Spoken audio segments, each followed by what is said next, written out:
ما جرى في فنزويلا من ضربة أمريكية واعتقال لرئيس دولة حدث مهم ومتعدد الأبعاد.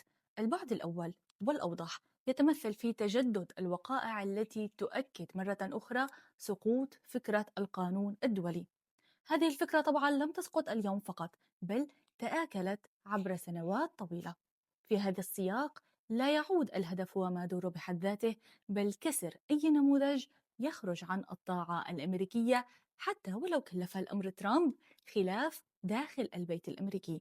فالضربة حصلت دون تفويض من الكونغرس، ما يعني أن شرعيتها ستكون ساحة نزاع سياسية وقضائية في واشنطن. أما البعد الآخر فهو فنزويلا نفسها.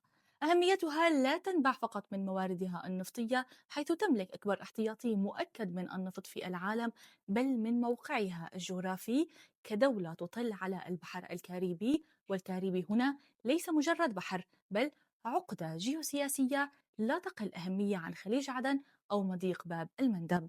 إنه مساحة تتقاطع فيها القواعد العسكرية والنفوذ الروسي والصيني وممرات النفط وخطوط التجارة وإمكانيات الخنق الاقتصادي.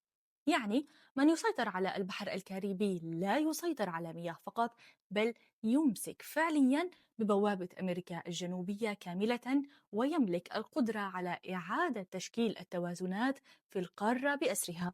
وهذا ما يريده ترامب صراحة حين أعلن العودة إلى عقيدة مونرو.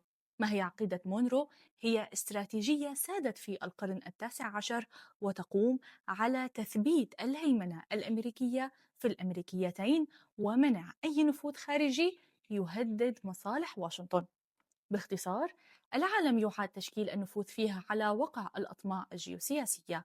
ما جرى في فنزويلا لا ينفصل عن الصراع المشتعل أيضا في خليج عدن، وكله يندرج تحت إطار التنافس على الجيوبوليتيك والهيمنة على البحار.